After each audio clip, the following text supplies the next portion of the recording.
Can you imagine tuning into a live stream only to watch someone disappear? What if every laugh, every glance off-screen, every forced smile was a clue? On October 12th, 8,312 people saw Emery Collins joke about Met Gala fails and dodge her buzzing phone until 9:52 p.m. when a shadow crept into frame. Her voice trembling as the chat screamed, "Who's behind you?" A door creaked.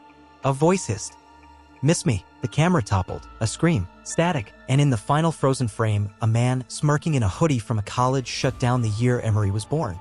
No traces. No arrests. Just this question: what if he's watching you next? It started like any other live stream. Fans poured into the chat, their comments stacking up in rapid succession. GIFs flashed across the screen, emojis filled the air, and Emery Collins sat in her room, bathed in the soft glow of her ring light. Her voice was light, her laughter easy. This was routine. Another night, another stream. She read comments aloud, joked with followers, and adjusted her camera as she spoke. Her audience loved her for the way she made them feel, like they were sitting right there with her, like they mattered. And then something changed. Her hand, mid-motion, hesitated. The easy rhythm of her voice faltered for just a second, too quick for most people to notice. But the ones who did, they felt it. The chat continued, oblivious. "OMG, your hair looks amazing. Say hi to me. Did you see the Met Gala outfits?" Her eyes twitched, not at the chat, but at something off-screen. A flicker of movement? A sound? She shifted in her seat, barely perceptible. Then she smiled again, but something in it was different now. A few people in the chat picked up on it. "Why do you look scared, LOL? Is someone there? Wait, did you hear that?" The messages kept coming. She tucked a strand of hair behind her ear and exhaled, laughing it off. No, I'm fine. Just thought I heard something." The next few seconds stretched too long. And then it happened. The screen jolted. The chat blurred. A sharp sound too quick to identify sent the comments into chaos. The camera tilted, shaking as Emery's breath caught in her throat. And then nothing. The screen went black. For a moment, the chat kept going, the momentum still carrying. Some thought it was a glitch, some laughed it off. But the messages soon took a darker turn. "Wait, was that real? What the fuck just happened? Is this a joke? Call 911. And somewhere in the final frozen frame, before the stream was lost, there was something else. A man's face, just barely visible in the dim glow of the camera light. And on his lips, a smirk. In this video, we tell the story of the TikTok live stream that became a crime scene. A moment thousands of people witnessed in real time, unable to stop it. A nightmare that blurred the line between entertainment and terror. And a case that remains burned into the internet's memory. Emery Collins wasn't just an influencer. She was a sister, a friend, someone who had worked her way into the hearts of millions. At just 22, she had built an empire, one video at a time. She wasn't the loudest personality nor the most controversial, but she had something people gravitated toward: authenticity. Her content wasn't flashy. She recorded her daily life, unfiltered, casual, the kind of girl you felt like you could be friends with. Some nights, she gave life advice while sipping an iced coffee. Other days, she tried on outfits, reacting dramatically to the ones she hated. It was effortless. And that's what made her famous. Her best friend Mila Rhodes remembered it well. She made you feel like you knew her, like you were part of her life. Her brother, Hudson Wells, had seen it differently. He had always been wary of her rising fame. "I told her not to share so much, that there were weird people out there. But she always said, Hudson, they're just fans. They're harmless." But not all of them were. Jace Landon had been in the background for months. One of thousands of usernames that flooded Emery's notifications. Just another follower. Just another comment. At least, that's how it looked. But Jace wasn't like the others. His comments had been small at first, buried between emojis and compliments. Innocuous, meaningless. Until they weren't. "You're different from them. I feel like I know you. Why don't you ever talk to me?" No one noticed at first. Not Emery, not her fans. And then the messages changed. "You ignore me now, but you won't forever. I'd do anything to be with you. You'll remember me when the lights go out." The chat moved too fast for anyone to care. To everyone else, he was just another follower seeking attention. And Emery? She never responded. Whether she had seen the messages or brushed them off, no one would ever know. But Jace had been watching. Digging deeper, investigators would find more than just comments. There were DMs never opened. Emails sent in bursts, then deleted. A pattern of behavior that stretched back further than anyone realized. This wasn't an obsession that had started overnight. It had been building, growing, waiting. And the night Emery Collins hit go live for what she thought was just another stream, Jace Landon finally decided to make himself seen. Emery Collins had been online all day. Her presence was constant, effortless, small snapshots of her life filling up her TikTok and Instagram feeds.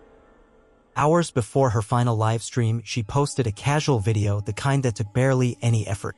The phone camera angled downward, showing her outfit, an oversized hoodie, loose sweatpants, hair tied back without much thought. She twirled once, then reached for her coffee cup off camera. "I swear I live in this hoodie at this point," she laughed. The background music was faint, one of those songs that linger in your head long after you hear it. Her followers filled the comments, flooding her notifications as usual. "You make everything look cute. That hoodie is basically your whole personality now." "Okay, but where did you get that?" "Normal. Routine. Nothing out of the ordinary." She had uploaded a few stories too. One showed her scrolling through Netflix, debating what to watch. Another was a blurred photo of her dinner, captioned "craving takeout but being responsible for once." But there was one final message. A text exchange with her brother, Hudson Wells. "You good? Been a minute since you picked up my calls." Emery Collins, "Yeah, all good. Just super tired. I'll call you later." Hudson Wells, "Don't forget to lock up. Too many weirdos in your DMs." Emery Collins, "Ugh, I locked up. Happy? Now stop freaking me out." She never called him back. Hudson had always been the overprotective one. Ever since their parents split, he had kept their dad's last name while Emery took their mom's. It had never been a big deal until now. Her live stream started just like any other. The phone rested on its stand, perfectly angled. The ring light cast a soft glow, making her skin look flawless even though she wore minimal makeup. The chat moved fast, too fast to read everything. A song played faintly in the background, something familiar and upbeat. "All right, let's talk about something important," Emery teased, leaning in towards the camera with a smirk. "How do we feel about curtain bangs? Yes or no?" Her audience responded instantly. "Yes." "Knew they take forever to grow out. Girl, you could shave your head and still be gorgeous." She read a few comments aloud, laughing, adjusting the sleeve of her hoodie. For 10 minutes, everything was normal. And then something changed. The comment wasn't unusual. She had seen ones like it before, usually meant as pranks. "Look behind you." She didn't react at first. The chat moved too fast, too chaotic for her to catch every message. But then another. "No, look behind you." Her fingers hovered over the screen, scrolling up slightly. A flicker of hesitation crossed her face. It was small, barely noticeable. She exhaled lightly, shaking her head. "You guys are gonna give me a complex," she muttered, tucking her hair behind her ear. "Now I feel like I'm being watched." The chat continued to move, but some comments stood out. "No, seriously, is someone in the room with you? I just saw something move. Wait, what was that?" Her lips parted slightly like she wanted to say something, but she didn't. Instead, she glanced not at the chat, but off-screen. Just for a second. And then she froze. The moment stretched too long. Emery's body stiffened. Her fingers hovered mid-motion. Her breath caught in her throat. The chat reacted instantly. Why did she stop? What's wrong? OMG, why do I suddenly feel sick watching this? The screen jolted slightly. The camera wobbled, just a little, just enough. A shape in the background. Dark, shifting. Not enough to register at first glance. But enough. Emery's throat bobbed in a hard swallow. Then, barely above a whisper, "Who are you?" The chat exploded. WTF? Who is she talking to? Emery, say something, please. Her body moved backward, her chair dragging against the floor. One hand reached out towards something just out of frame. The screen glitched for a fraction of a second. The chat stuttered, messages lagging. Then the figure stepped forward. The screen shook violently as the camera tilted, catching only blurred fragments, fabric, movement, a flicker of something unrecognizable.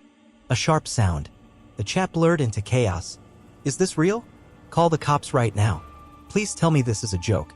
Another noise. A struggle. A gasp, but it wasn't loud. The kind of sound that makes your stomach drop when you hear it. And then a scream. Loud. Raw. Cut off too soon. The screen went black. For a moment, the chat continued, messages still pouring in as if the stream hadn't processed what had just happened. Then the final comment. Emery? Are you okay? The live stream ended. But it was the last frame, the one caught by a handful of viewers before the screen cut to black, that haunted everyone who saw it. A man's face, half lit by the dying glow of the ring light. If this one hit you like it hit me, don't scroll past. Subscribe now, share it, and help keep their story alive. They deserve that much. And on his lips, a smile. The screen had gone dark, but the chat did not. At first, the messages kept pouring in responses to things Emery had said minutes earlier. Some fans joked, expecting her to reappear any second. Others spammed emojis and inside jokes, still caught up in the energy of the stream. But then hesitation. A few users started asking the same question. Wait, what just happened? Then another. Did she lose Wi-Fi? Someone tried refreshing the page. The live stream was gone. The comments section shifted. Some were convinced it was a technical glitch. Others laughed it off, calling it a prank. But the people who had been watching closely, the ones who saw the last frame before the screen cut to black, they weren't so sure. Then someone typed it out. The thing no one wanted to say. Did we just watch someone get murdered? That was when panic took hold. Some viewers froze, still gripping their phones, staring at the empty screen as if Emery might come back. Others frantically scrolled through her page, checking for an update, a post, anything to prove she was okay. But there was nothing. Clips of the live stream spread within minutes. Short, shaky recordings uploaded to Twitter, TikTok, and Reddit. People replayed them, analyzing every frame. Look at her eyes at the end. She knew. There was a shadow. Right there. See it? Oh my god. Oh my god. This was real. People who hadn't even watched it live saw the videos and rushed to her page. They found her last post, commenting over and over. Please tell us you're okay. Someone find her address. Call the police. Call someone. Some went further. They searched through old videos, hoping to find anything that could reveal where she lived. A background detail. A sign. A package label. Others scrolled through her tagged posts, demanding friends who had appeared in her videos. A few of them answered. None of them had spoken to her in hours. The first 911 call came in 5 minutes after the stream cut off. 911, what's your emergency? I just saw someone get attacked on a live stream. Ma'am, where did this happen? I don't know, but her name is Emery Collins. She's a TikToker. You need to find her. The dispatcher hesitated. They had never received a call like this before. A possible crime, broadcasted live, with thousands of witnesses but no known location. Then the second call came in, and the third. Some were panicked. Others were crying. No one had answers. Police had nothing to go on. No address, no phone number, just a name. But the internet moves fast. Someone found an old video where Emery had filmed in her driveway. The camera had caught something barely visible in the corner, a reflection of her street sign. Others remembered a grocery store she had mentioned, a local coffee shop she visited often. It was enough. The police had a location. They were already on their way.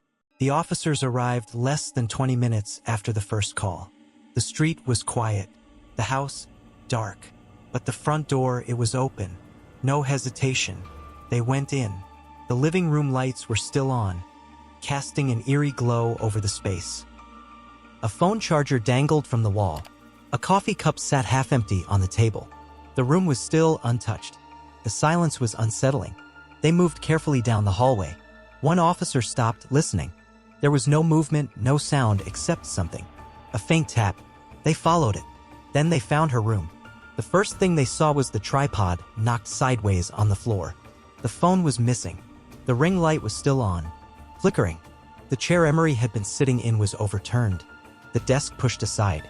The floor bloodstained. A streak leading out of the room. One officer spoke into the radio. We have signs of a struggle. They followed the blood, the kitchen. And there he was. Jace Landon. Standing in the dim light, his hands at his sides.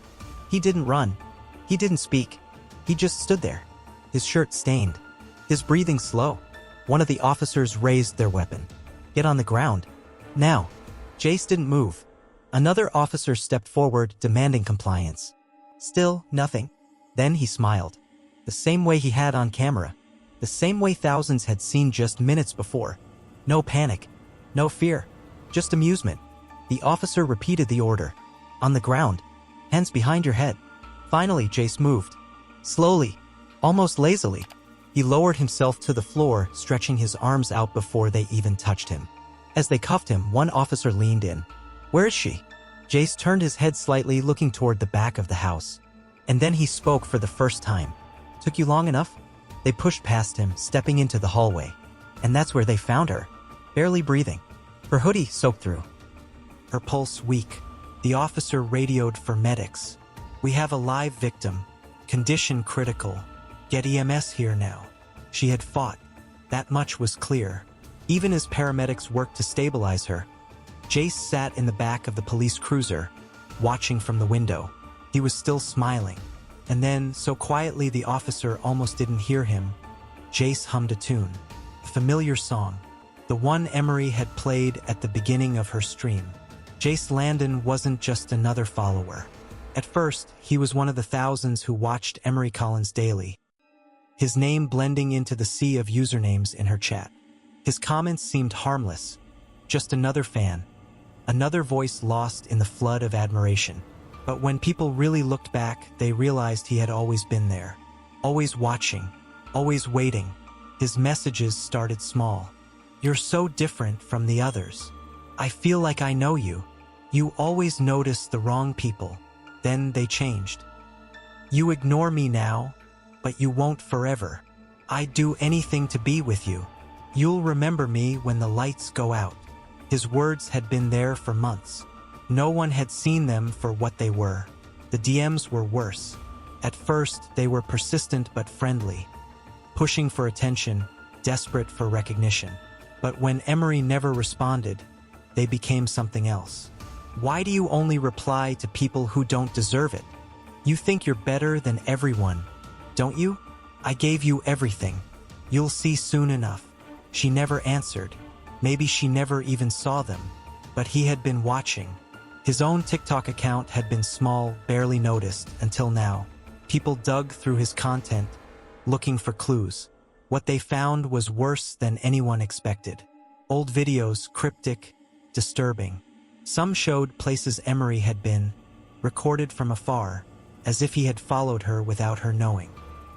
Others were clips of his hands, shaking, gripping something unseen, accompanied by distorted music. One in particular stood out. Posted a week before the attack, it showed a black screen, flashing text that read, "Timing is everything." The caption beneath? "Watch closely. You'll all understand soon." No one had thought twice about it then.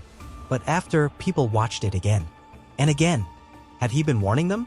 Confessing in plain sight? Or was he daring someone to stop him before it was too late? Then, investigators searched further. His internet history, his past interactions, his background. And they found something worse. Jace's motive wasn't about revenge. It wasn't about clout, though in the aftermath, people would claim he wanted to be remembered. It was about control. He had created an entire world in his head where Emery was supposed to see him, to understand him, to acknowledge him. And when she didn't, he decided to force her to. Psychologists analyzing the case called it a textbook case of parasocial fixation, where the boundaries between reality and delusion disappear. Jace had convinced himself that he had a relationship with Emery, one she had never been aware of. And in his mind, the moment she ignored him, the moment she chose not to see him, she became the villain in his story. The obsession started small. Admiration. Admiration turning to entitlement. Entitlement turning to anger. And anger turning into action. Experts debated whether his behavior had been preventable, whether the signs had been ignored. Some argued the red flags were obvious, his messages, his escalating frustration, his cryptic posts. Others questioned if social media itself had made this inevitable. Where does admiration stop and obsession begin? And when does a follower become something much worse? The trial was one of the most watched in recent history. Jace sat in the courtroom, expressionless. He didn't cry. He didn't flinch. When the prosecution played the final moments of the live stream, when Emery's voice cracked, when her last scream echoed through the room, he didn't react. Then they displayed the final frame. His face frozen in time, the half-lit grin. He watched himself on the screen. And then, in front of the judge, the jury, and Emery's family, he smiled. Mila Rhodes, Emery's best friend, spoke first. She wasn't just some internet personality. She was real. She was my best friend. And you saw her as a thing. Something you could own. You stole her life from her. And for what? Because she didn't talk to you? Her voice shook with rage. I hope you hear her voice in your head for the rest of your miserable life. Then her brother, Hudson. His voice was steady, but not with grief. With anger. I told her to be careful. I told her people like you existed. I never thought it would be you. Then he turned directly to Jace. You didn't break her. You tried, but you failed. And now, you get to rot in a cage while the world forgets you. Jace didn't respond until the moment before sentencing. He lifted his head, his voice barely a whisper. She should have just answered me. Courtroom fell into silence. The judge didn't hesitate. Life, without parole. As he was led away, he never looked back. The case set the internet on fire. There were outrage, protests, debates, but also something worse. Some people didn't believe it had happened at all. Conspiracy theories spread, claims that the live stream was staged, that Emery was in on it, that the media had twisted the story. Others exploited the tragedy for attention. Merchandise, shirts with Jace's face on them, captions reading "The Last Smile," sold out within days. Some influencers used it for content, reaction videos dissecting the live stream, thumbnails showing exaggerated shock. People reenacted the crime, turning it into a TikTok trend. And then there were the ones who saw something else. Jace's TikTok account, now banned, had gained millions of followers before it was taken down. People used his voice in viral edits, remixes, jokes. His final post before the attack, the one that read "Timing is everything," was reposted thousands of times. And then, a few weeks later, on another live stream, on another influencer's page, a comment appeared. "You'll remember me when the lights go out." No one knew if it was real, or if someone was just trying to keep the story alive. But one thing was certain. This wasn't over. It never is. Jace Landon was sentenced to life without parole. When he entered prison, he didn't speak. He ignored questions, refused interviews. But those who worked in the facility noticed something. He was never anxious, never angry, never afraid. A guard once checked his cell and found something carved into the wall. A small drawing. A smiley face. He still receives letters. Some are from people who hope he rots. Others are different. Fan pages dedicated to him. People who believe he was misunderstood. People who say he was just lonely. They sent him money, letters, photos. Some signed their names with the same smile he wore in the last frame of the live stream. One letter stood out. "I saw the way you looked at the camera. You weren't scared. You were free." He never responded. Another inmate once asked him why he did it. Jace only smirked. "Because I could." For him, it was never about love or revenge. It was about control. He believed she was his to take. And when she didn't give him what he wanted, he decided to take it anyway. For the people who loved Emery Collins, life did not move on so easily. Her TikTok account is still there, though she isn't. Her family chose not to delete it. It became something else, a memorial, a reminder. Her last post, recorded hours before her death, has over 100 million views. The comment section is a graveyard of regret. "You should still be here. We failed you. This is why I never go live anymore." Hudson Wells, once private, now speaks publicly about online safety. His message is clear. "My sister didn't die because of an accident. She died because someone believed they owned her." Lawmakers proposed stricter protections for online creators, stronger privacy settings, faster ways to report threats. It wasn't enough. The internet has erased the line between admiration and possession. Some fans don't see creators as people. They see them as something they deserve. This has happened before. It will happen again. Right now, someone is watching their favorite creator. They leave comments. They send messages. And in their mind, they are owed something. If you are online, you must protect yourself. Do not share your location in real time. Do not assume everyone in your audience has good intentions. Do not ignore the warning signs. Some warnings aren't a joke. They're a countdown. And when the time runs out, the screen goes dark. A notification sound. A final text overlay appears. New comment on Emery's last post. "You'll remember me when the lights go out." The screen fades to black. Soft digital distortion. Stay safe online. If you enjoyed this video, like, subscribe, and turn on notifications for more. Thank you.